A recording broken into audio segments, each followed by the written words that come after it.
Most coaches will never hit $100,000 a month. Not because they aren't great at coaching, because they're still running their business like a side hustle and a hobby. They're charging £100 a month, $100 a month, chasing random DMs, glued to their phone 24/7, and wondering why growth feels impossible. They're literally banging their head against the wall. I'm not sure if this is relating to you already, but here's the hard truth.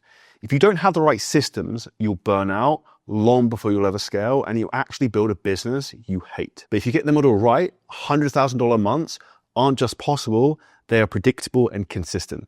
I've done over $100,000 a month for the last 55, 56 months in a row. And in this video, I'm going to walk you through the entire blueprint, the same exact blueprint that's helped one of our clients, Bernard, go from $38,000 a month to $120,000 a month in just 4 weeks. And we'll cover everything inside out, from lead generation, how to close people, how to book in calls, how to optimize the system, what numbers you should be tracking, and how to turbocharge this, get the exact results you want. This isn't theory, this is the exact practical steps we've used in my own 2 7-figure businesses that you can plug and play into yours. Now let's get into it. I've posted over 7,000 times on Instagram, and if I'm honest, most of those posts were absolute shite. No likes, no views, no leads, no engagement, no money. Just a fuckload of time wasted. But here's the thing. The painful process of eating shit for years taught me exactly what not to do. It might not have been what I wanted, but it was most certainly what I needed. And it's funny how things work out, right? So if you're posting daily, praying to algorithm gods, and wondering why nothing's working, then firstly, respect you for sticking with it. But secondly, and more importantly, get ready to have your mind blown, because I'm about to share with you the exact 7-step framework I used to create a content machine that's made me over $17 million. And just to be clear, it has nothing to do with going viral. You see, that's where most people go wrong. They're blindly chasing vanity metrics and hope that one day they'll create that one post that goes nuclear and turns them into an overnight success. But ask yourself this: are you trying to get famous or are you trying to get rich? Because these are 2 very different games. And if you're here to build a business, not a fan base, which I'm guessing you are since you clicked on this video, then you need a system. One that actually attracts the right people, turns them into leads, and gets you paid. So I'm going to walk you through the 7-step system that I like to call the content converting, cash collecting conveyor belt. I know it's a mouthful, but just stick with me. You see, each step along this conveyor belt fixes a fatal flaw that's stopping your content from growing and your business from scaling. But mastering each step along the way will lead you to a place I like to call the content cash machine. Step 1, ICA clarity. Because if you try to speak to everyone, you speak to no one. You're throwing out tips, you think you're giving value, but your audience is scrolling past you because nothing you say actually hits home. The reason for this is because you yourself don't know who you're speaking to. Here's what you need to lock in. So number 1, who are you targeting? This is where most people go wrong. Now, because you do not have a clear definition of the person you actually want to speak to, now one of the easiest places to start with this is actually the younger version of yourself. And we're actually going to lead on to this the second point. But you have to be crystal clear with who this is. And later on in this video, I'm going to take you through some actual super sneaky, amazing hacks you can use with AI, which make this so easier to pull massive amounts of data to give you the exact type of person you should be targeting, the exact type of language you should be using, and the exact type of tonality to psychologically manipulate those people to become raving fans and buyers. Number 2, what problem do you solve? Now, why it's very easy for you to target the younger version of yourself is you know exactly what problems you can solve, you know what challenges you overcome, you understand this inside out. And this is where you can take yourself back. And this is why I can help online fitness coaches better than anyone else, because I am one. And I think back to 2020, 2021, when my business was scaling rapidly, like the problems I had, the challenges I had. I think back to 2019 when I had to make the decision to leave my full-time job, and my day of independence, the 25th of February, when I left the 9 to 5. I know what that decision is like. I know how hard it is and how difficult that can be to do. So I know the specific problems you are going through, which is why it's very easy for me to speak specifically to that avatar. And number 3 is the thing that triggers everyone and gets them to buy, and that's pain. What pain is this person going through? What's keeping them up at night? What is the thing that's so painful only their therapist would know? This is the thing you actually want to talk about, because this is the thing that's going to trigger them and make you feel like you're talking directly to them. You almost want to be trying to grab them through the computer screen, through the phone screen, and actually like shake them up so they feel actually physically shaken, that they have to take action to solve their problem. And that's where your content is so good. It literally creates this gap in their mind where I have this issue I have to solve. You can't just post fitness tips and expect someone to hand you $3,000. You need to speak like you're reading their mind. Until your audience says, this post was made for me, you're just another boring reel in the feed that no one cares about. You need to hit them with the real problem, the thing they feel, but don't always say out loud. Step number 2, problem-centric content. Nobody cares how smart you are, they care about how broken they feel. I'll say it again. Nobody cares how smart you are, they care about how broken they feel. Posting for your ego is fun. Posting for cash, however, that's a different ballgame. So here's a test. Before every post, ask yourself this: am I showing off or solving a problem? Every story, every carousel, every reel needs to do these things. Number 1, it's optimize for watch time.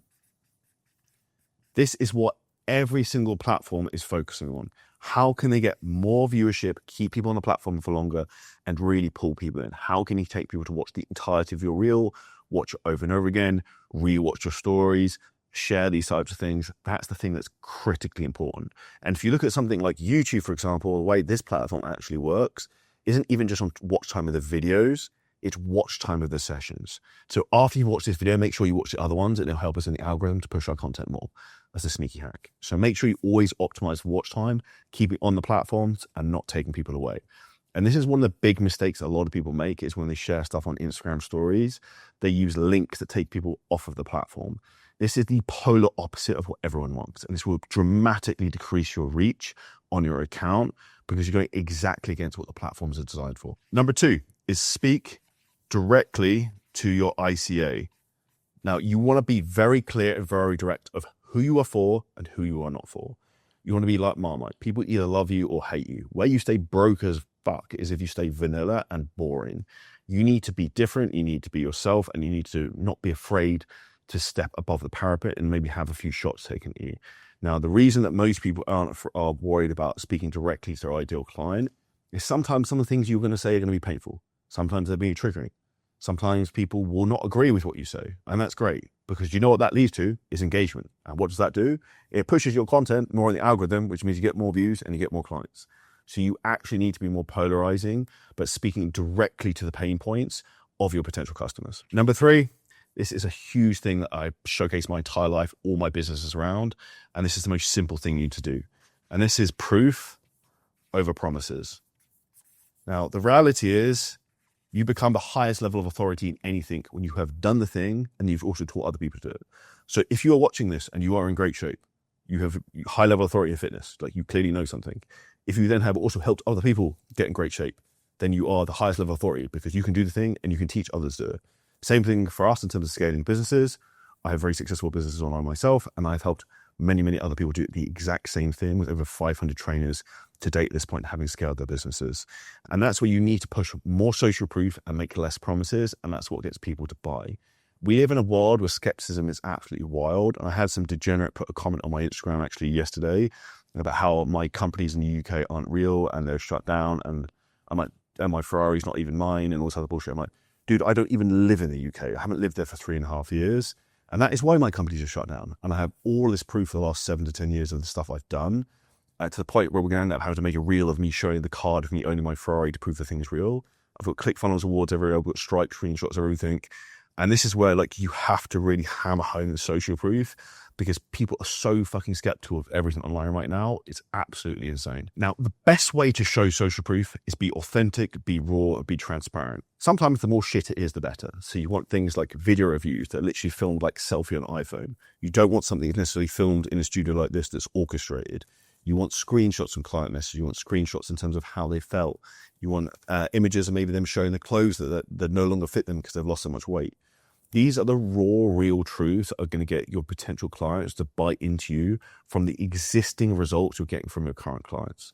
So these are things you constantly want to drip feed and confront people all the time. And eventually, if you show enough social proof and you break enough limiting beliefs, someone will eventually buy from you. Your content should feel like a mirror, not a megaphone. Once you've got your message locked in, then it's time to make people actually give a shit enough to stop scrolling. And this leads me on to problem number 3 nicely, which is creative, because the best content in the world is worthless if nobody watches it. Good content doesn't look like you're begging for clients. It looks authentic and real. Nobody gives a fuck about your 4K camera, studio lighting, and a fake motivational tone. What they care about is if your message resonates with them. Here's what actually works. Number 1 is film in natural lighting. If you also want to make yourself look more jacked in a better shape, it also helps if you have the light come onto you in the natural sunlight. There's a pro tip. So filming in natural light helps a lot and just makes things look like real life, that someone is actually there physically with you present. What you want to try and avoid is some of these scenarios where people look like they have such artificially created content that's overly videographed, overly produced. It looks like a fucking cinema film. This is not what gets people to buy. And also, the algorithm does not like this. Now, this isn't something we're just making up. We have split tested this, and we have taken content that is filmed in a cinematic style, very high production value, and there's something that's just filmed on iPhone in a much raw style. And like 90% of the time, the raw style will outperform the cinematic. Number 2 is talk like an actual human being, which is something that a lot of the population struggles with. Currently, if you can actually talk like a human being, it actually makes you stand out a lot. So one of the things you want to do is show some personality, show some humor, use your body language, and be different. You do not want to be monotone, square to the camera, really fucking boring, like a robot. So try and have some of your own humor, your own words, your own tonality in terms of things you say. Like one of the things I joke about is like, do you hate money if you don't do X, Y, Z? Like there's certain phrases and things that I'll say over and over again that people will pick up on that will come synonymous with you. So one of the things you have to think about is like, what are the front end catchphrases that you say or things you can resonate that can build into your brand that you can also put into your content that creates a story around you, but also humanizes you. And number 3 is stop scripting every word to the 9th degree, because scripting is important. It has a lot of value, but the most important thing you actually want to do is you want to think about talking in bullet points. So you want to have bullet points, you get the message across, but you want to talk in your own tonality, your own style, your own language. And that's how it actually comes across and feels natural rather than you're just reading from a script and it looks like you're at a school play. And here are the 3 things that actually matter most. So number 1, you are going to have your hook. This is the first thing you say in every video, every reel, every graphic, the thing that's literally going to hook and pull someone in to watch that reel or read the rest of it. This in advertising, we call it like 80% of advertising budget. You have to have this nailed down and have it correct. One of the best ways to do this is actually use the negative hooks. And if you message me on Instagram at Charlie Johnson Fitness, negative hooks, I can send you over a whole guide of how we essentially do that. But this is the most important thing you have to have nailed down.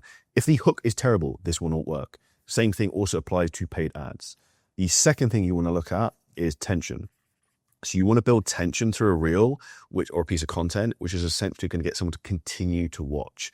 This is how we maximize watch time, because we're pulling someone through the video because they want to see what happens next. And as well as tension, I'd also think about curiosity because they want to see what's coming. And then thirdly, the last thing we'll do is storytell. Everything has to be a story and have a story throughout that. You want to make this be something that's engaging and not a lecture that's boring someone to death at university or college. And if I'm radically transparent, I really, really, really struggle with this beginning, in particular the storytelling and the tension side of things, because I have a massive logical brain. I think of everything from a logical standpoint. If you actually think about what you need to do in content, but also in sales, is you sell on emotion. You do not sell on benefits and features, which is logical. So therefore you have to push the story as much as possible. You have to tell stories about people, about yourself, which I'm currently doing right now. And then you also have to create tension. Now, this is a huge mistake that I've made for years and years and years, and I see people make over and over and over again. They obsess over getting better gear, better cameras, better lighting, but this is not your problem. What you actually need to do is get better understanding what actually makes someone stop scrolling and start watching your content. And if you're not sure what's working right now, you're about to find out. Step number 4 is research. Instagram is a playbook for content if you know where to look. And here's the exact system. Here's a first simple one that you can use. You can go from Instagram, you can go to TikTok, and then you can literally just search your niche. So if you go on to, for example, TikTok and you put in fat loss tips for men and you put in filters top right and you put in most liked the last 30 days, the last 3 months, it will show you what is actually trending on that SEO specifically for your niche. And this is where it's so easy to find like content that's banging right now, because essentially all you have to do is look for proof of concept that's worked something before, take the exact hook, take the exact language, And you can even use a tool called Descript, where you can, if you download someone's reel, you can upload it in there. You can pull the script out. You can then run that through AI and rewrite it, and it will bang. And this is where we're just literally looking for things that we know are proof of concept that work, and they're going to utilize them in our own businesses. The second tool I would use is what's called the TikTok and IG sorter Chrome extension. Now, what this is useful for, if you go onto Google Chrome and you go onto Instagram, you can put your content or anyone's content on like the most engaged and most liked at the top. So you can literally go onto anyone's profile and see what's absolutely crushing it. It will rearrange their grid feed to put the highest performing content at the top. And again, essentially what we're looking for is proof of concept. Something that's worked previously that you can then nail down, look at the way it's filmed, look at the style, look at the hook, and make your own iteration of it. Now, if you're feeling overwhelmed when it comes to making content, we are in an era where it's easier than ever to come up with ideas and ideation because it's so easy to research some of that stuff. I'm about to show you some very easy ways you can also do this shortly. But the reality is we do not live in a world where people struggle for ideas. We live in a world where people struggle for execution, which we're going to talk about later on in the video. But the big thing you need to focus on doing is doing the research and then just doing the work and making the video and not overthinking this process. And this isn't about copying other people. This is about finding the exact things that work. And the reality is you have to break down. If you're talking about fat loss tips for men, there is only so many ways you can explain how to put someone in a fucking calorie deficit. Like you either eat less or you move more. That's kind of it. And there's only going to be so many different iterations of how you can explain that in the English language. So the reality is we're trying to look for the things that are proven concepts and methods that work, and then they make better variations of it and will bang in your own style. And I'm going to be raw and honest. If you're not using AI tools to script, optimize, and repackage content at scale, you're not just wasting time, you're getting left behind. Now, what I'm about to reveal to you is the most wild thing you can do with content and actually understanding your audience, understanding their pain points, and actually allowing you to completely crush and speak to your client like never before. And what this is the most simple thing you're ever going to do. What you want to do is you want to get your last 30 to 50 sales calls. You want to go into Zoom, you want to download the files, and you want to get the TXT files or the text files, the transcripts. You then put all of those into one document. You then create a project file in ChatGPT, which is sales call recordings. You then want to upload those, and then I'd put in a prompt to something like this. Here's my last 50 sales calls with my clients. Please pull out the top 10 pain points of all my clients, and then give me 20 triggering negative hooks that are super direct, aggressive, and psychologically triggering that are going to make them want to buy. These are so dark and deep that they're this type of things that they only tell their therapist. Now, what this is going to do in about 30 seconds, it will analyze probably 50 hours of sales calls and buying conversations you've had with your clients. It will then give you the exact 10 pain points that are the biggest ones that come up all of the time. And then it will give you the 20 things that you should say to start your reels, which will then convert. And this is how easy the game is. And the more data you have, the quicker you can actually improve your business by using these things and optimizing the front end traffic. Now, I've wrapped up this entire method into what we call the hook mining strategy. If you want completely free access to the full SOP for this, which I actually built for my own business, if you comment below the video hook mining, I will reply and send you over the link. Step 5 is CTAs that convert. If you're posting about a CTA, you're just entertaining. You want to sell, you need to ask, not just click the link and buy over time. That method is dead. Here's what actually works right now. So number 1, and this is absolutely wild, is comment triggers. Now, this is one of the key things of what we call our spiderweb marketing technique, where essentially we pull people from different platforms, we get them to convert, and we get to absolutely crush. Now, essentially what we're doing is we are taking some of the research information we used from the previous section of this video, where we are psychologically mind-fucking people, essentially, by taking 50 hours of sales called, pulling out the pain points, rewriting with AI the exact language we need to use to then get someone to watch a reel. And at the end, we are going to have a comment below for something that removes some of their pain. So something free, something that can like actually solve part of the problem. But this is only a part of the problem. It doesn't solve everything. Now, what this essentially does is this obviously pulls people into the platform. But what we do from there is we then pull people into an automated DM flow where we are going to do this. We are going to send them, the first message is going to be, hey, thanks for the comment. I saw you wanted X, what the free meal plan in terms of how to get in shape for the summer. Can you just let me know this document opens okay? Because we've had a load of issues with the link. Now, Why that is really important is we need the person to reply to the first message, because if they don't reply to the first message, you can't automatically send the second one due to Instagram's OPI.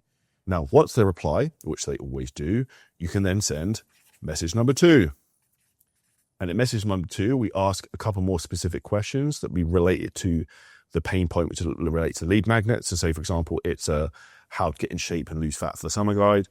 We have a couple of other generic questions, which would be like, what have you tried before to get in shape? What have you tried any supplements? ? Something like that. What I would also do, and this is why you should also make long form content, is I'd be like, I've also just made this video training. It's absolutely sick in terms of how I got in the best shape of my life last year with when I went to Marbella, and I also used this same method with 10 of my clients who absolutely crushed it. If you check out the video below for free, it will show you exactly how that works. And this is how we are going to warm people up with leverage, because long form content is leverage, and we want to pull people from short form platforms like Instagram into long form.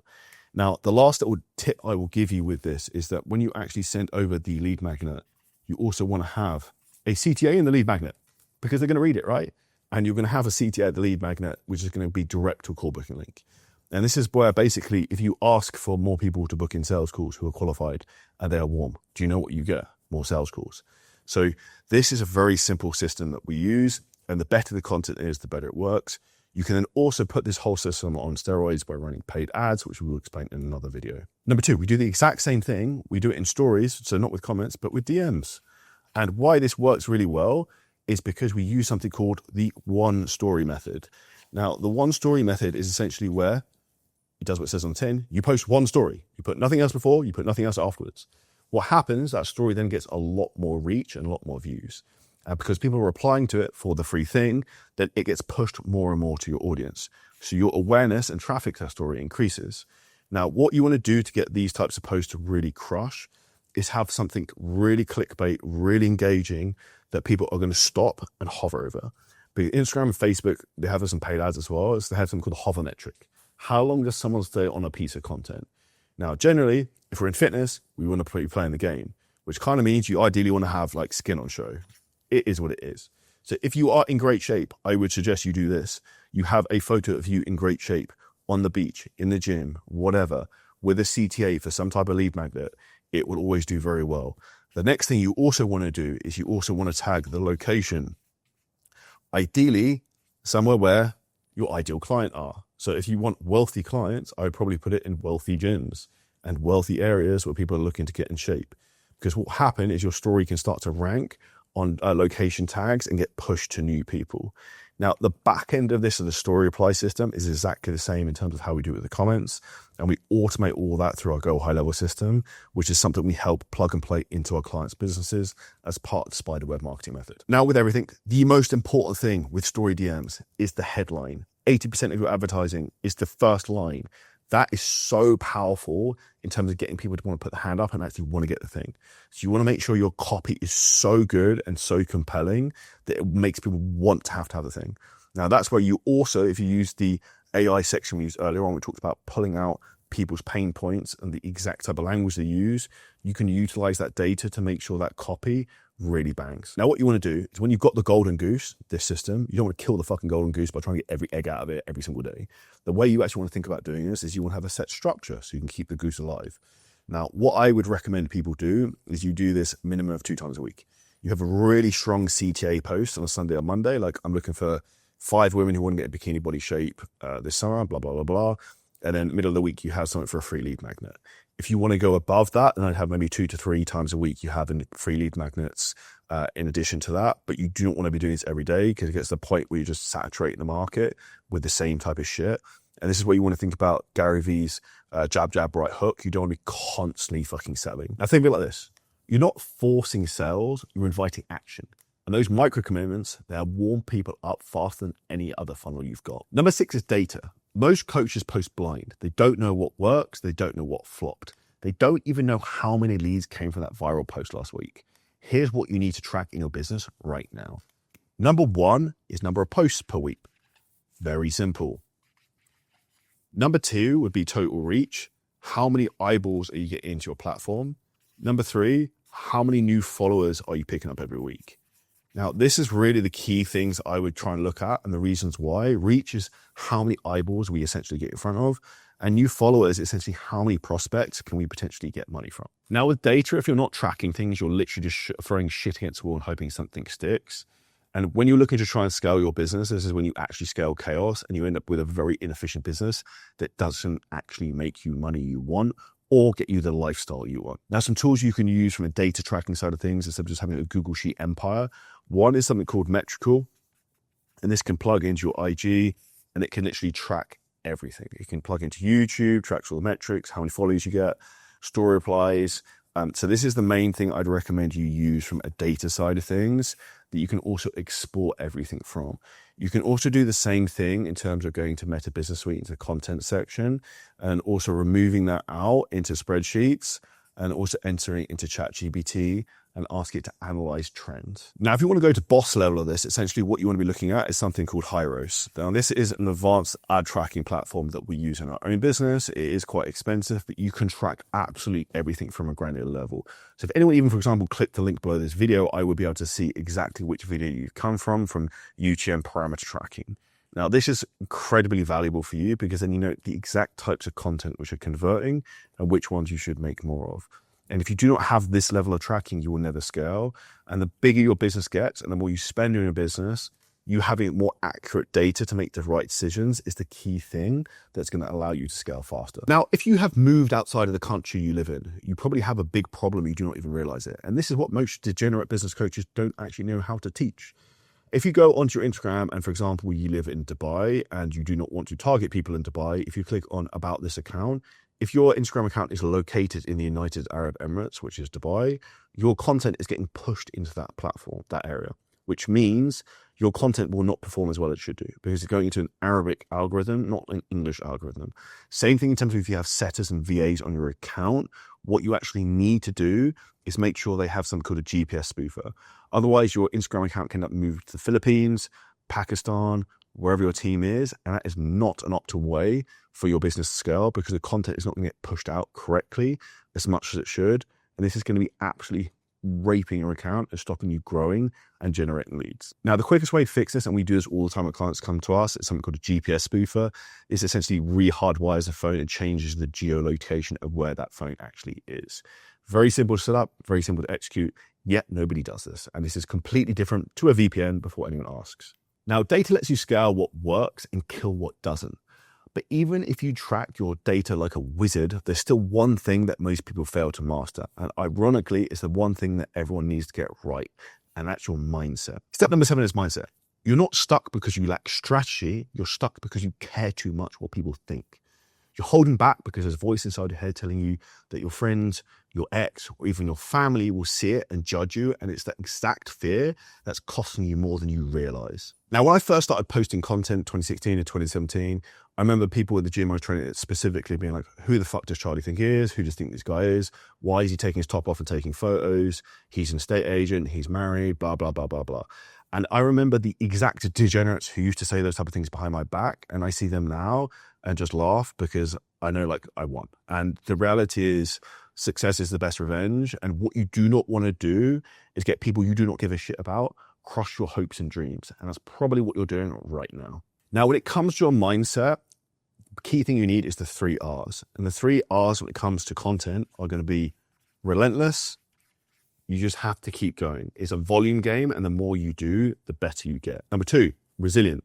You have to have resilience because people are going to make shitty comments and send you shitty messages. People in public, when you film, might give you shit. And then lastly, you are going to have to be resourceful. We do not live in a world with a lack of resources. We live in a world with a lack of people with resourcefulness. At times, you will have to make content and you don't have the perfect camera. You don't have the perfect lighting. You just have to make do with what you do. I was at the gym yesterday and my tripod had broken for some reason, but I figured out a way to try and prop it up and get it work. I was resourceful. And essentially, this is one of the key things you need. And for your mindset and business, the 3 R's is one of the key things that allows you to completely crush. Now, the key things you need to do are post boldly, obsess over leads, not likes, look for proof, not praise. And every piece of content is data. Every DM is a lead. Every win is a case study. And the moment you lock that in, your whole business changes. Because now you're able to weaponize the content that works. And luckily for you, I'm going to show you exactly how to do that. I wasted $1.6 million in Facebook ads, and for most of that time, I had no idea what the I was doing. And if I'm being honest, neither are most people running ads today. You're out here boosting posts, duplicating what some guru told you to do in 2021, and wondering why no one's buying. I've been there. But when I finally figured out what works, the whole game changed. So if you're tired of guessing, bleeding cash, or just too scared to run ads at all, then listen up, because I'm about to show you the system that fixed all of that. And trust me, it's not what you think. You see, ads don't just kind of work. They either print you money or they quietly bleed you to death while you're telling yourself, it's just the algorithm learning. But hey, what are most coaches supposed to do? They've got no real strategy. They're copying what worked in 2021 and praying it still works. And every day that goes by without leads coming in, the panic builds. But here's the dangerous part. The ads still feel like they're doing something. You're getting likes, follows, the odd comment here and there. So you keep telling yourself you're close. Well, I hate to break it to you, but you're not close. You're on the edge of collapse, but Meta's too busy milking your wallet dry to tell you any different. Let me break it down step by step with what I call the cube method. You see, each quadrant of this cube represents a specific piece of Facebook ad puzzle. Miss one and you can guarantee your ads will fail.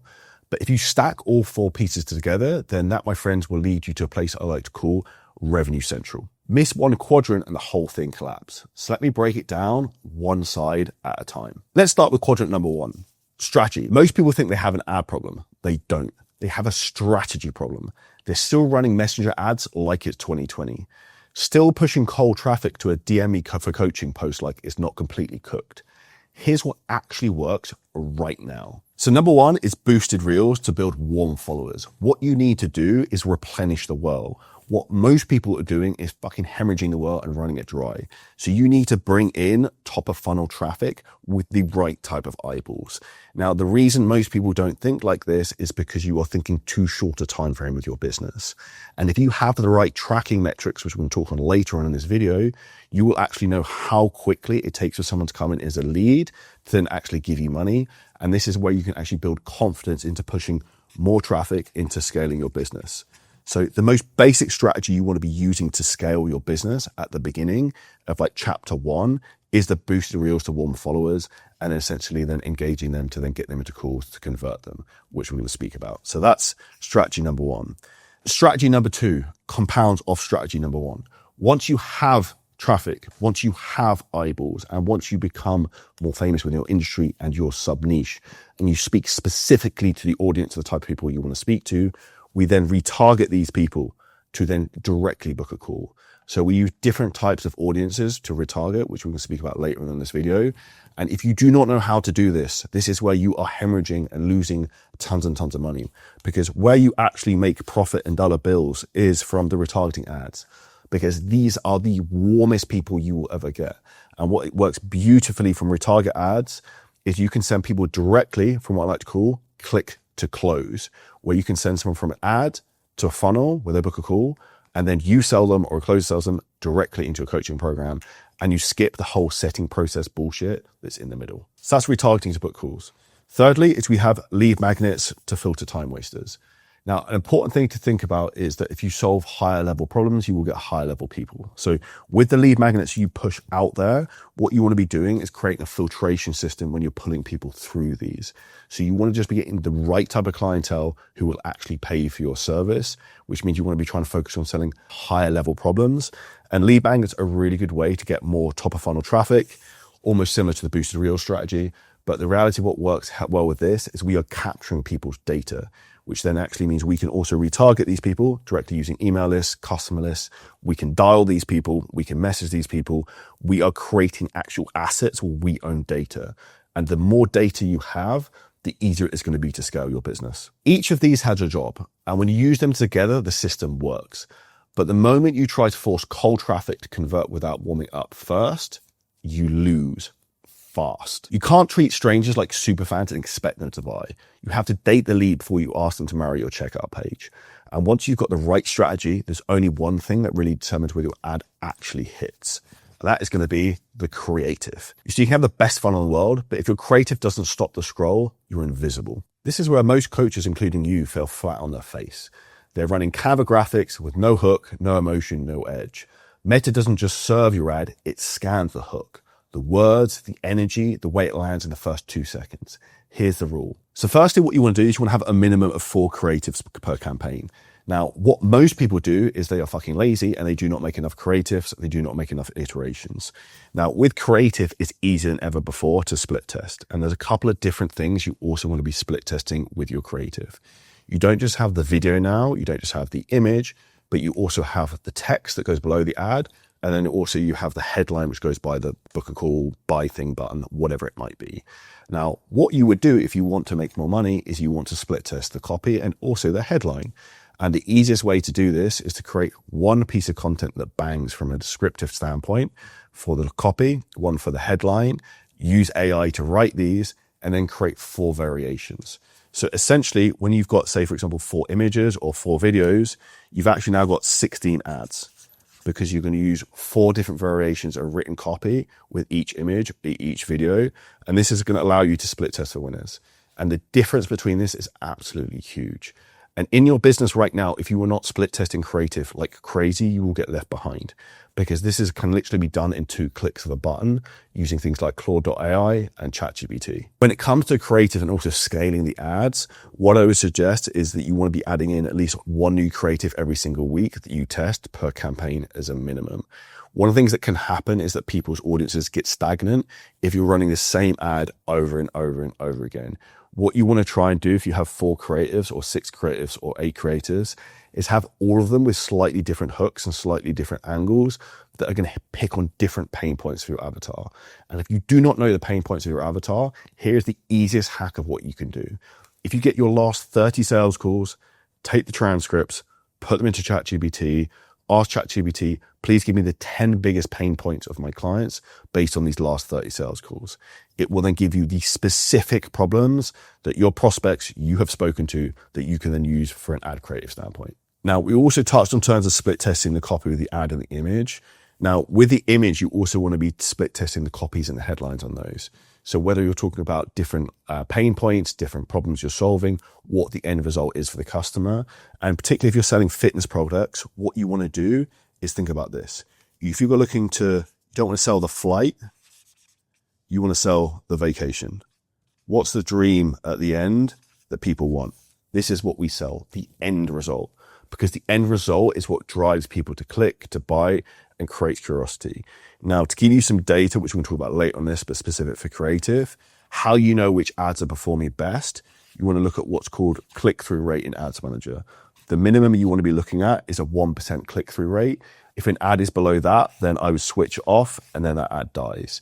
This is a huge thing you want to optimize for, because if an ad has a high click-through rate, it means more people are going to go to the next step of the thing you want. Thirdly, when it comes to creative, raw iPhone video footage often outperforms studio polished stuff 10 to 1. And what you want to be doing with your creative standpoint from an ads perspective is actually making it not look like an ad. You want to make it look like an organic piece of content that naturally gets engagement, that naturally gets shared, that naturally has curiosity. And the reason for this, if you create your content and your ads so it looks organic, what happens is you have a metric which is called your CPM. Your CPM is a cost per 1,000 views. Your CPM will go down because what will happen, Facebook and Meta will start to push your ad out to more people because it's actually getting watch time and it's actually getting engagement. To reinforce that point, the best creative looks like it wasn't made for an ad. It looks like something your client would actually say to themselves when no one's listening. And even if your creative bangs, if you show it to the wrong person, this is not going to convert and it's not going to work. And the reality of this is you're just wasting your money, but also handing all your cash over to Meta for them to try and figure it out for you. And that's a bad idea. To think that broad always works is bullshit. Yes, Meta's smart, but if you don't give it the signals to work with, it's going to run your ad to broke students in India at 2 a.m. Here's how to target exactly like a pro. Firstly, is you want to start broad. You want to do open targeting. So for example, you start USA male 20 to 40 and let the ads run. Now, what we basically want to be doing from here is once we have started broad, is we want to optimize based upon the feedback from this. So what I would do in terms of timescale is probably at least 7 to 10 days of testing this and see what the data is like. So if you're running, say, for example, boosted ads or boosted follower campaigns, I would look straight away every day. What's the quality of the followers coming through? What's the quality of the avatar coming through? What's the feedback loop? A lot of ads is pattern recognition and feedback loops. So you have to really pay attention to these tools. It's critically important. If you are not doing this, you will not be able to scale your ads. You will not make money. And this is the number one superpower you need to learn. Now, if the ads are working on broad, keep them running. Some of the highest performing ads we have are super broad and will rip. Particularly, say, for example, to the UK and Ireland, that works very well. I say sometimes to the US, it doesn't work so well because it's such a big country and the audience is so big, it gets diluted down. So if you're in a position, for example, where you've started broad, but then this isn't working and you're getting leads, but they're poor quality leads, what you then want to do is this magical touch. You want to layer in interests that actually match your buyer. So for example, if you are selling fitness programs and you want to target wealthier individuals, you want to do targeting for things like Whole Foods. You want to do targeting for things like Lululemon. You want to do targeting things for like maybe Rolex watches. You want to do high-end gyms, things like Equinox. And if you want a full cheat sheet in terms of the exact targeting you should use, if you DM me on Instagram targeting, I'll send you a full cheat sheet of exactly what we use within our own fitness business and with our clients that absolutely crushes. And why this is important to understand is we want to optimize for the problem we're trying to solve. Are you getting leads? Yes. Are the leads poor quality? If they are, then that means we need to increase the targeting and fix that, or potentially relook at the creative.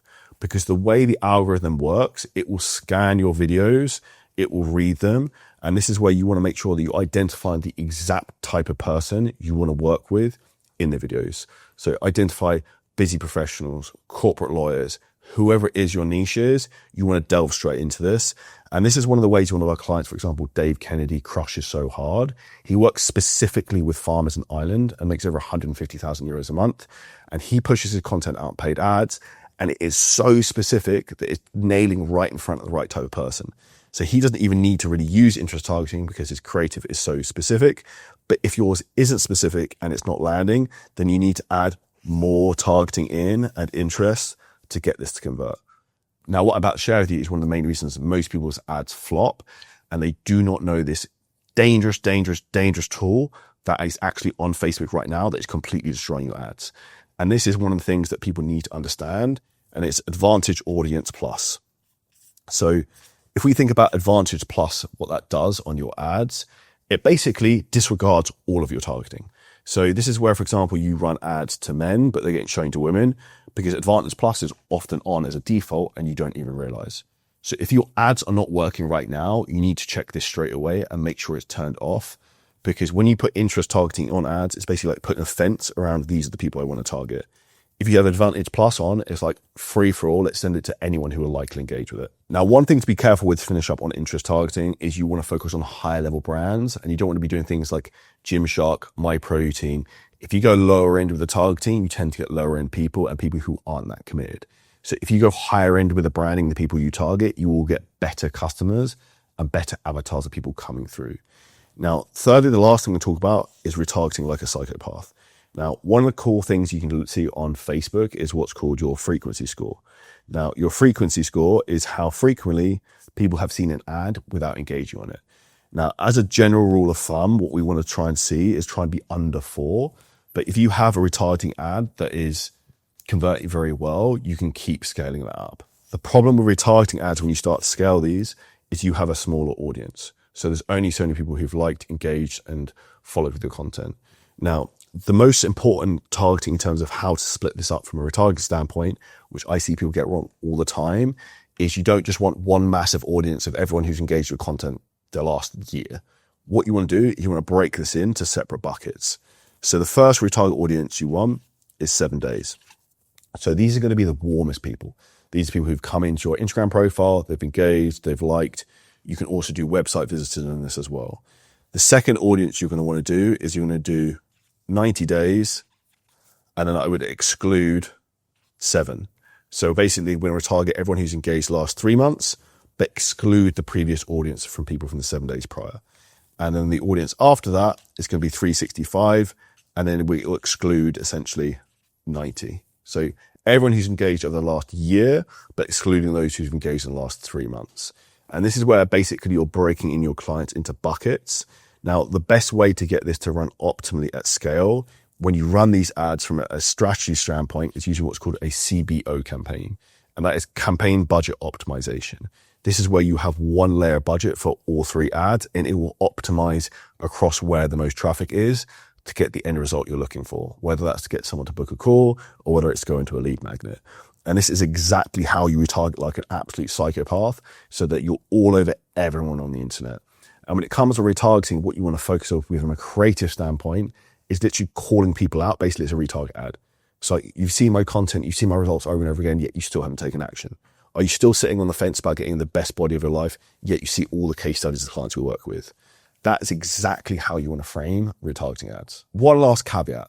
When you're running retargeting ads, what you actually want to do to make these super profitable is exclude everyone who's a current customer, already booked a call, or opted in. Because one of the quickest ways people waste money with their ads is showing the same ads to people who've already bought the thing and already opted in. And if you don't know how to do this, this is one of the big taxes you're paying right now in ignorance. Now, remember, you're building intent layers. And if you don't, you're talking to people who couldn't afford you even if they wanted to. So how do you know if any of this is working? Well, this is the part 90% of people skip. Tracking. If you're not tracking, you're gambling. End of story. Listen, I understand it's confusing, but you don't know what you don't know. And most people don't even know where to begin. You ask them what their cost per call booked is, and they say, I think around $40. No, mate, you hope it's $40. There's a difference. Here's what I track every single day. We have the 6 main metrics of what we track every day, and I'm going to throw in a couple of interesting bonus ones as well for you. So firstly is cost per lead. How much is it costing me to get this person's name, phone number, email address, contact details? So essentially, I have their data. They're in my pipeline. I can call them, I can message them, I can email them, I can use them as an ad audience. The second thing is the cost per call. This is a leading metric in your business to know exactly how much it's costing you to get a call booked, which then actually works with a very important number you also need to know, which is your income per call booked. And I will explain to you very quickly how to work this out. So your income per call booked is essentially, if you worked out for March, your total revenue for the month was £10,000 front end, and you had 10 calls book in, then essentially what that would mean is that your income per call booked would be £1,000, regardless if they showed or closed. And the income per call booked is a great metric to know, because then you can also compare that to your cost per call booked. And this is essentially when we start to understand some of the metrics on the front end of how much can you spend to acquire a customer, which I'm going to come on to shortly. Now, if you're running a boosted follower campaign, you need to know your cost per follower. Now, the easiest way to do this is very simple. You can't do this automatically through the platform. Is you have to manually go onto Instagram, into Insights, into the Reels, and see in the ad section how many followers you have. You then just have a VA keep track of that every day in a spreadsheet. And if you do not know how to do this, this is one of the key things we teach our clients to do. And if you're not doing this, you are literally just guessing and you are burning money consistently. Now, the key overall metric from looking at a paid ads perspective is ROAS. And this is essentially how you build the cash machine in your business. Essentially, what we want to be doing is we want to put $1 in and we want to be trying to get $3+ out. So you want to be at least a 3-to-1 ratio on everything within your business. And this means you can actually start to scale and spend more. We have some of our clients doing 15 to 20x ROAS, the point that their actual point of constraint is no longer lead flow. Our point of constraint actually in our business isn't lead flow. And this is where the golden opportunity you have right now with Facebook and AI to absolutely crush and dominate. But at the moment, you're not, because you just don't know how. And this also comes back to the other 2 golden metrics for you in your business. You have what's called your lifetime value of a customer. Essentially, how much on average does a customer pay you? How much are they worth? And then essentially your cost to acquire a customer. How much does it cost to you actually get a customer in your business? Most people do not know what a cost to acquire a customer is and how to do it correctly. Most people look purely just from an ad spend perspective. What you actually want to be looking at is your total for ads, a total for setters, total for closers, and then you also want to be looking at any video free costs, anything from a content perspective. All of that added up together and then divided by how many new signups you have in a month will give you your cost to acquire a customer. And the golden ratio of what we actually want to be looking at when you look at what's called your LTV to CAC ratio, which is how much money do you get for a customer? How much money do you make? It's actually, funny enough, the same as the ROAS. You want a minimum of a 3-to-1 to be able to grow a profitable business.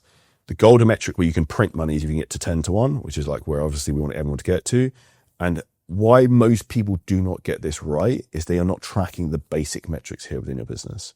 If you're not doing this consistently, you're not tracking the cost per call, the cost per follower, and what campaigns and ad sets are actually profitable for you at a granular level, you are just fucking guessing.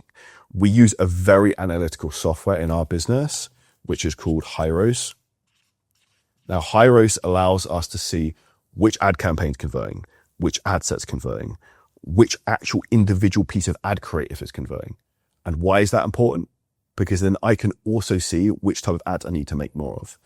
Now, with the tracking, we've spoken about ads here, but I'm also going to give you one bonus thing because I like you, is you have to think about the ad is one part of the jigsaw puzzle. You also have to look at what comes next, which is going to be the funnel.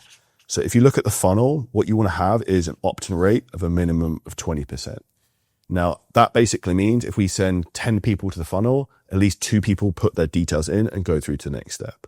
Now, one of the easiest ways to increase the opt-in rate is to make sure that the ad is congruent with the opt-in page. So the same thing is aligned in terms of messaging, what the curiosity gap of what the ad creates and what it offers as a solution. The solution is on the opt-in page, so people put their details in. If you are not at 20% opt-in, this is the problem you need to fix. You taking a funnel, which I did this week, from 10% opt-in rate to 20% opt-in rate is the equivalent of you doubling your ad spend. And this is a huge thing you have to get nailed in to get this whole ecosystem to work. And this is where essentially you scaling your business with paid ads is purely just a math game. Now, we spoke about ads, we spoke about funnels, but the actual last thing which comes to this is getting people's money. Now, when people look to sign up for you and they're coming from cold adverts, it's a completely different ball game than you've got Karen who's followed you for 5 years, which is why you have to understand the difference between how to warm up cold leads, how to sell cold leads, and how to actually convert them. And this is one of the key things we actually help our clients do, because a lot of people get through this process. They've got leads coming in, they're booking calls, the metrics look okay, but the whole thing isn't profitable, which then when the last thing you actually have to look at is the sales metrics. What's the show rate? What's the close rate? What's the average cash per collected? And even like the pricing could be wrong to make the whole thing stack up, because this is a basic math game of if you spend £1 and we make £4 on the back end, how much money can we put in the front end to get the whole thing to work? And it's just a jigsaw puzzle. And once you've completed this jigsaw puzzle multiple times, this is an easy game to win. So these are the things I track meticulously, and I track them by audience segment, because if you're not going to do that, you'll never know what scale, but better yet, what to kill before it kills you. So yeah, I spent $1.6 million on ads, and half of that was me trying to force results with shit strategy, lazy creative, and guesswork targeting. But once I dialed it in and started using this method, everything changed. Now, ads don't feel like a risk, they feel like a money printer. And if you want help building a system like this, one that actually scales without you gambling your savings, you might want to think about hitting the link below this video, because no one's coming to rescue your business. You either learn this or you burn. I've listened to over 5,000 fitness sales calls in the last 6 years, running my own fitness business that's generated over $11 million. And in this video, I'm going to reveal the 15 biggest secrets and tips you can take away and implement to make more money and close more clients. Let's get stuck into this. So tip number 1 when it comes to sales, and this is the most basic thing that we make sure that everyone on our sales team does. And if they don't do this, I literally won't review the sales call, our sales manager won't review the sales call. And it's very, very simple to make a lot of logical sense, is names. Now, what the hell do you mean by people's names? Is when you start a sales call, I literally have a piece of paper and I write obviously notes as you go through, which is a huge thing we're going to come on to. But a huge thing you want to know is the partners' names and the kids' names. Now, why do you want to know that? Because if you're speaking to a prospect on a sales call, the most important thing in that person's life is going to be their partner and the kids. So what you want to be using all the time to get emotion into a call is talk about Janine, their wife, talk about their kids, Sam and Freddie, because that's going to get you relatable and build trust and rapport, which is going to make you a huge amount easier for you to connect with the prospect and reduce sales resistance. Because if you think about it logically, who knows your kids' names, who knows your partner's names, family, friends, doctors, people highly trusted. So the quickest way to build trust is to remember their names and get them into a conversation. Now, how do you do this? Very, very simply. You just ask at the beginning of the call. Awesome, Charlie, so thanks for coming on the call today. Out of curiosity, have you got a partner? Awesome, yeah, what's her name? It's Charlotte, awesome. Have you got any children? Yes, Freddie and Sam. Cool, so you make a note of those names, and as you go through the conversation, you bring up the partner's names. If you say you've been struggling with getting in great shape, like, is that something you discuss with your partner Charlotte about getting in great shape? Is that something she's aware of that you've been struggling with? So use their name in conversation, because that'll make a huge amount of difference in terms of actually getting more buy-in and create more relatability. So this is something you can use over and over again throughout the conversation, but in particular, as you come towards the end of the conversation, it makes a big difference. Now, one of the other things where a lot of people struggle with is in terms of like a spouse objection, which is something we're going to come on to later. But one of the key things that can also help with mitigating this is using the partner's name. So tip number 1 is use kids' names, partner's names. Tip number 2 is very, very simple. If. What do I mean by if? Don't use the word if. So the most important thing in sales is presumptive language. So instead of saying if you get in great shape, it's when you get in great shape. Instead of saying if you go on holiday and you feel comfortable the way you look, it's when you go to Marbella and you feel sick in terms of the way you look and the confidence you have at the beach. This is the difference in terms of very small conversational things that add belief into the person you're speaking to. The number one reason people don't buy is a lack of certainty.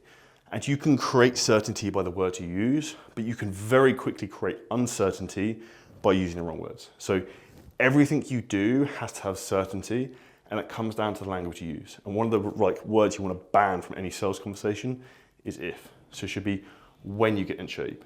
Because the big thing we want to do is this whole process, is essentially sell people the vacation. We don't sell people the flight there. So we want to talk about the visualization process, which is one of the tips we come on to later in this. Tip number 3, the sleepy granddad. Now, what the hell is the sleepy granddad? Now, one of the huge things that happens on sales calls is you come into a call and sales resistance is super high. What I've seen watching over 5,000 sales calls is as soon as a person comes into a call, they're like, I'm not buying anything today, I just want to find out what you do. Or I'm speaking to loads of other people, or I can't afford it. Sales resistance is very, very high. The sleepy granddad is a tactic you can do to reduce sales resistance at the beginning of a call. And essentially this is what it looks like. When you come into the call, the framework I would use is this. Awesome, thanks so much for jumping on the call today, Charlie. To be completely transparent, I'm not sure if we can really help you. I've never found anyone I can't help before, but you never know, I could be stuck and you could be the first person who can't help. But let's find out and let's see where this goes. And that really throws them off guard, because like, what the hell is wrong with this guy? They expect you to try and sell them out the gate. So this is going to reduce the sales resistance. So at the start of sales call, you want to be really laid back, almost like slightly retarded. And then as the call comes on and you go further into it, you want to get sharper and sharper and sharper in terms of the questions you ask. So the key thing is always start very laid back, non-aggressive, don't lean in like at the beginning of a Zoom call. And as things go on, you can sharpen as the call goes on, because people will get more relaxed and they'll start to open up more. So that's the sleep granddad. Tip number 4 is one of the most powerful words you can use in sales, which is the word opposed. Yes, I'm aware that's probably spelled incorrectly because I'm highly dyslexic. However, I'm very good at making money and very good at selling things. More important skills. If you want to correct my grammar, you can go be an English teacher. So in terms of the word opposed, why would you use this? One of the most powerful scenarios you can use this is, would your wife be opposed to you getting in better shape? Because the reason you use the word opposed, it's directly against. And that's where you can suddenly get someone to trigger to think, holy shit, why would my wife be against me getting in better shape? Like, fuck her, I'm just gonna do this anyway. This is a huge word you can use if you get into a conversation where there's maybe gonna be a bit of a confrontation. So this is really good to use in the spouse scenario, in terms of, would you be opposed? Would your wife be opposed? Or even saying it to the prospect on the phone would be like, would you be opposed to getting the best shape of your life? Are you against that? Would you be opposed to joining this program today if it's a perfect fit for you? And you can see how this is going to change your life. So that's why I would use the word opposed a lot, because it's directly against. Tip number 5 is to pause, and emphatically pause. And the reason you pause is it creates suspense, but it also creates curiosity and it creates drive in terms of what he's about to say is really important. So one of the easiest ways you can do this, in particular if you're in a conversation, and a big mistake a lot of people make, is that when they're actually in a conversation going back and forth with someone, they are, and that's the quickest way to look stupid. If you look at someone who's great at sales, who's great at talking, they don't they don't are. That's the quickest way to lose confidence in someone you're speaking to, so don't do that. Now, what you want to do is, if you need to, you can pause, say nothing. So what I would do in terms of a negotiation point of view, or if there's something you really want to think about, is literally I would just look up and be like, that's awesome, Charlie. And then literally just like look up as if you're looking up to God for the answer for whatever it's going to talk about, and then you come back with, have you thought about this? And this is a really easy way in terms of how you can add more direct dialogue into a conversation, more suspense, but also allow the prospect to think about it a bit more.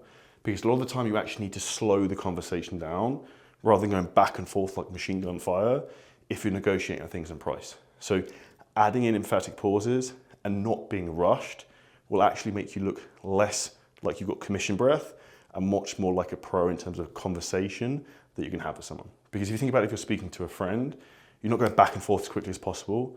There'll be times you think and you wait before you respond. Tip 6, magic wand, like Dumbledore of sales. So the reality is, what's the magic wand? This is really good structure you can use towards the end of a sales call. So the way I would do that is essentially, Charlie, if I could wave my magic wand, when would you want the solution to do this? So like wave my magic wand is a good visualization analogy. And when do you want the solution to do this? It's like, when do you want to solve this problem? And everyone wants to solve the problem they have right now, which basically then psychologically saying, yes, I want to do this thing. And that's the way I would use the magic wand thing. And I would actually literally do it with a pen when I'm on a call. And some people watching this video will have had calls with me when I've done this exact same thing. And I might even try and find a clip where I've done this. And this is a huge thing in terms of what you can do in terms of sales. Try and add some charisma and make it like visual where people get engaged and bought into what you're saying, because you also have conviction. Tip number 7, 2 ears, 1 mouth. One of the huge mistakes you see with people when they're particularly on their nervous and sales calls, they talk too much. So you have to shut up and let the other person talk. Now, this doesn't mean you let them run rampant with a conversation, and that's something we're going to come on to, but you have to understand the call is about them, it's not about you. And the key thing you're supposed to do on the call is ask the right questions, ask the right prompts to pull the right information out of them and get them into the right emotional state. And this is why on a sales call generally, you probably want to have them talking about 75% of the time and you 25% of the time. That's generally a good ratio you want to be looking at. If you're out doing sales calls and it's like 50 to 60% you talking, you're probably going into benefits and features mode and just explaining too much what you do rather than talking about what their emotional why is and the real reason why they're going to buy from you. Tip number 8, this is going to be the overall call structure of what you want to be looking to do when you come into a sales call. So the first thing we want to be doing is we want to be looking at building rapport. So that's when you're going to be using like the sleepy granddad approach we talked about earlier in terms of reducing sales resistance. Where are you from? Where are your kids' names? Blah, blah, blah, blah, blah. Rapport. Get them to relax, get them to chill out. That's when you go into the second phase. The second phase is discovery phase. So just put it.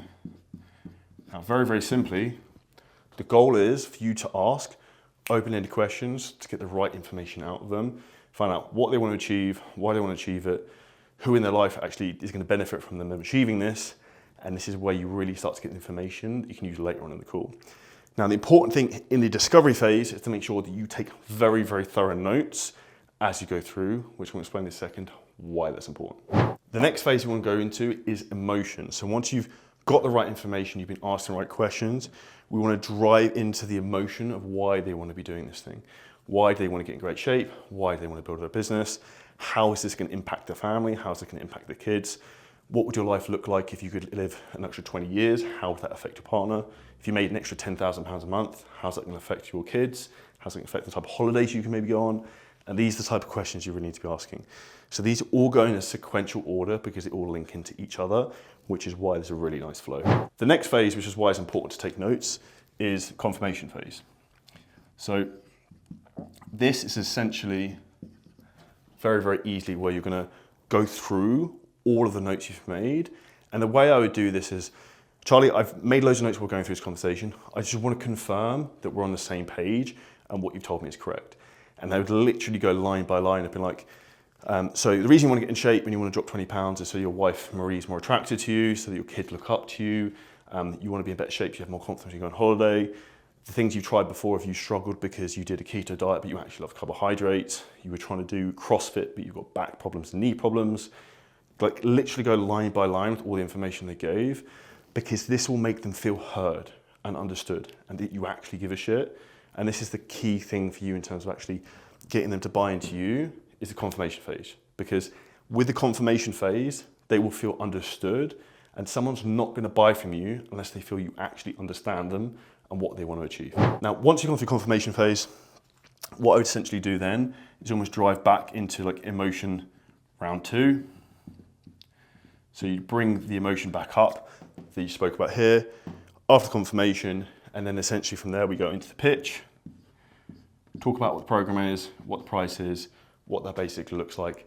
And one of the huge mistakes so many people make on sales calls is they say the price is $3,000 for 6 months, and they just look at them like this blankly, doing nothing.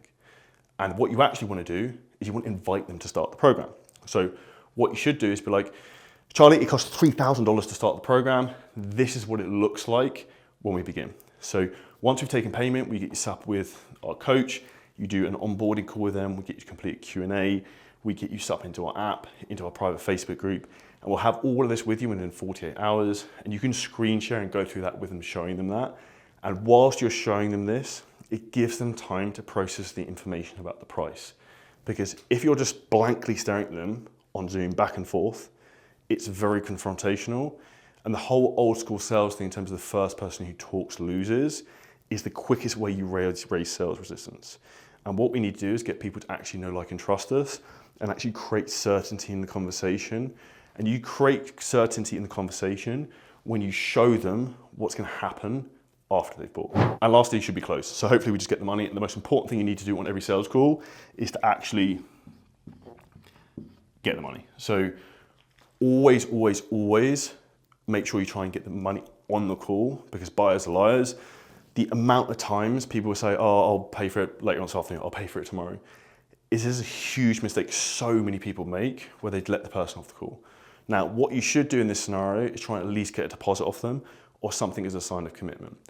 And I would actually be very blunt with them at this point to say, like, transparently, Charlie, the amount of people who actually come to us and they want to get in shape, but then they bottle it and they don't actually sign up. And then if they don't sign up on this call, they never really come.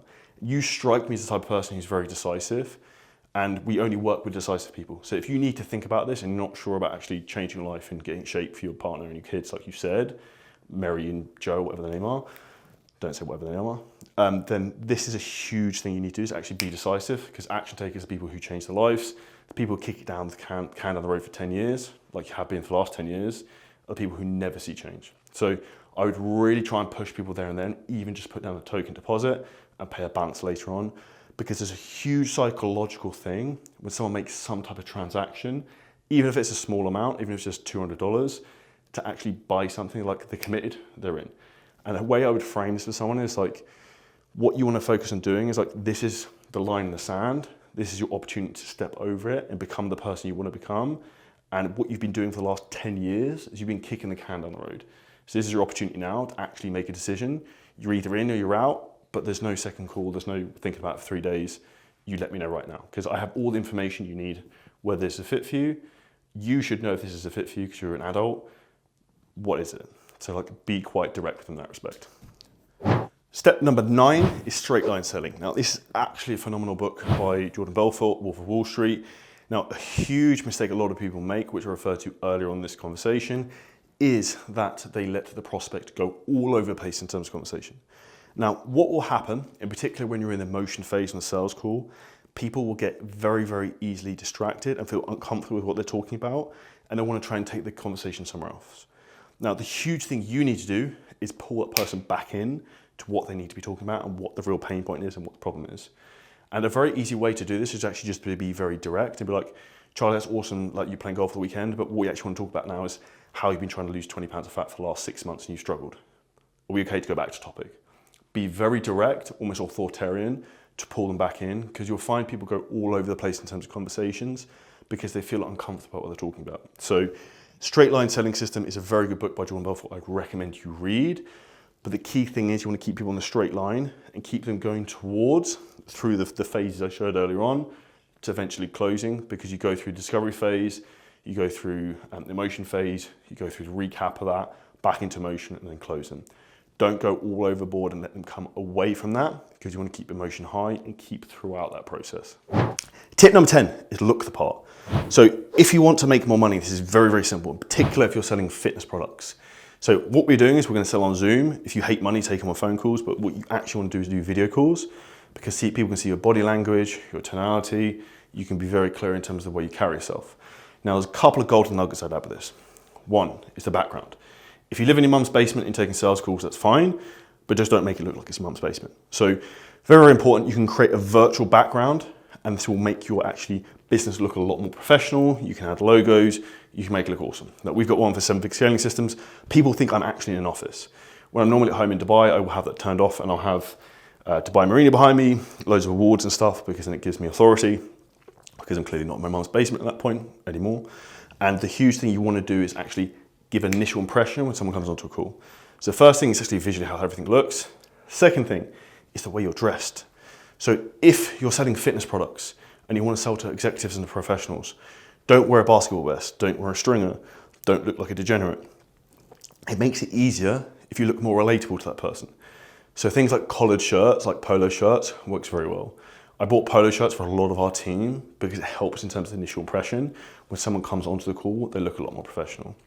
Now, the last thing, which is very, very obvious, however, a lot of people neglect this, particularly when they're hiring closers and they're having hired a lot, is they hire salespeople to sell fitness products who don't look like they even work out.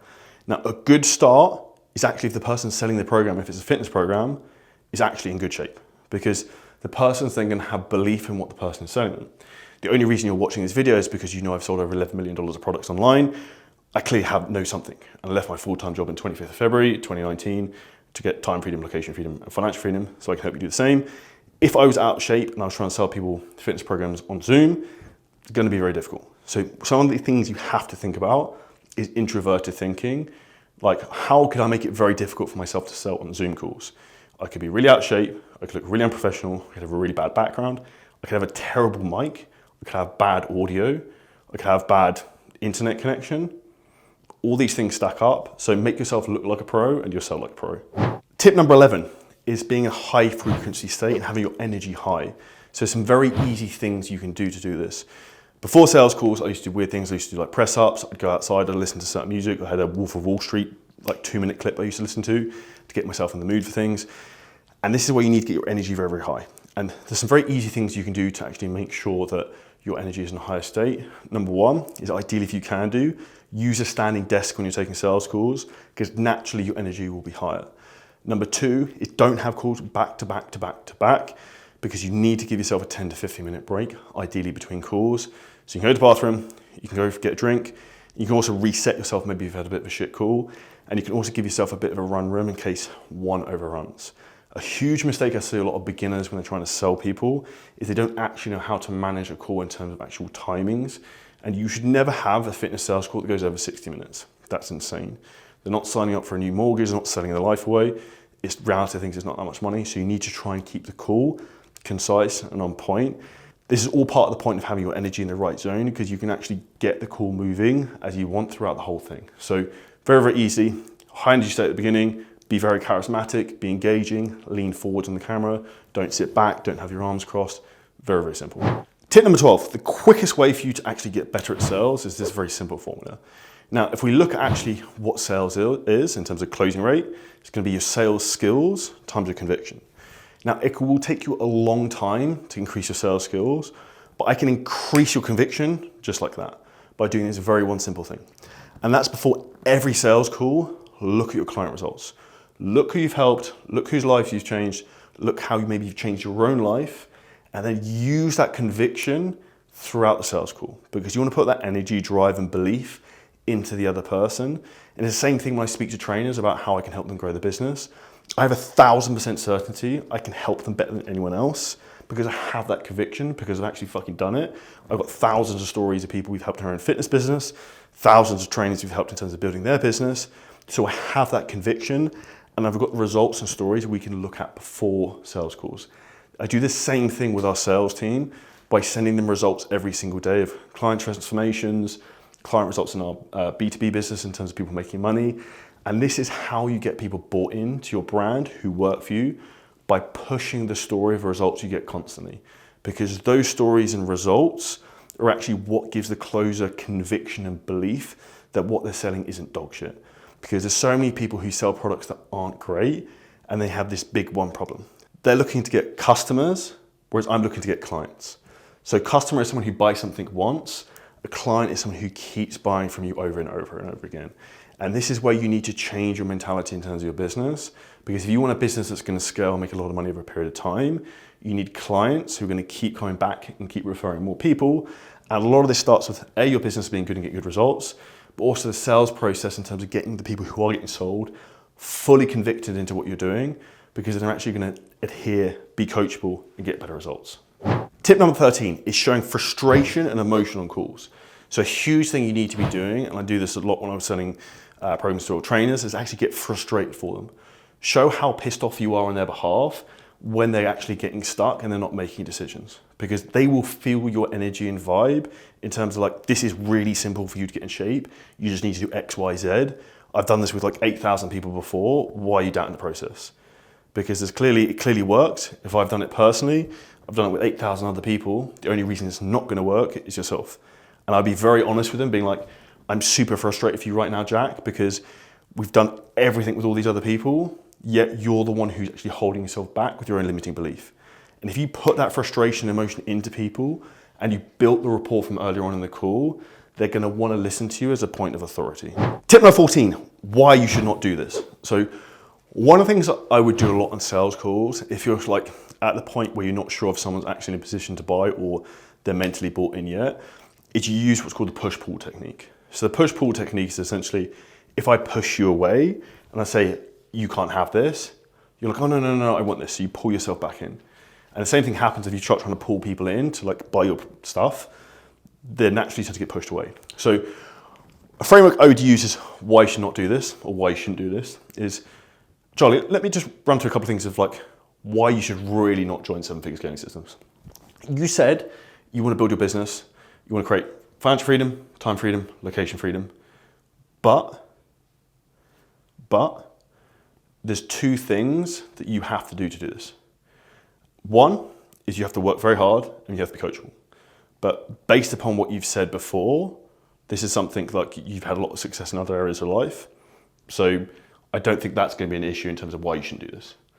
The second reason you shouldn't do this is there's some form of financial investment. That's more for you to actually show some form of commitment and actually get you to act and do the thing you need to do. Because the reality is all the information in the entire world is on the internet for free, but you need to pay someone for accountability, one-to-one support, and actually to make sure you do it. And throughout this call, you've told me why this is so important for you to do. And these are the only two reasons why you can't do it. So I believe that you can work really, really hard. You've told me that before, and you've told me previously you can really afford it. So if those are the only two reasons why you shouldn't do this, I can't really see a reason why you shouldn't join the program. And that's really why a framework, I would push that back on them. It's like there's some form of financial investment, and also you're going to have to do some work, which without any work, you don't get anywhere in life.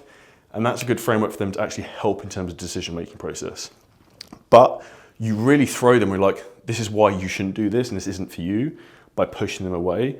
And a lot of the time, like, no, I'm happy to invest in myself. No, I'm happy to do the work. And they actually sell themselves into what you're selling them. Tip number 15, and I saved the best to last. Now, there's only 4 objections you're ever going to get and 4 dragons you need to slay in any sales call. And we're going to break these down now. So, number 1 can literally be a dragon. It's the spouse, the partner. It can be a difficult one. It's a bit of a beast, literally. The other one is going to be time. The next objection you're going to have is a very, very common one, which everyone likes to say this is the real issue. It's going to be money, finances. And then the last one is going to be self-belief. Now, how we combat these, the goal throughout the whole conversation, then we go through the phases like we explained earlier in terms of the framework, is you want to try and knock these off as you go.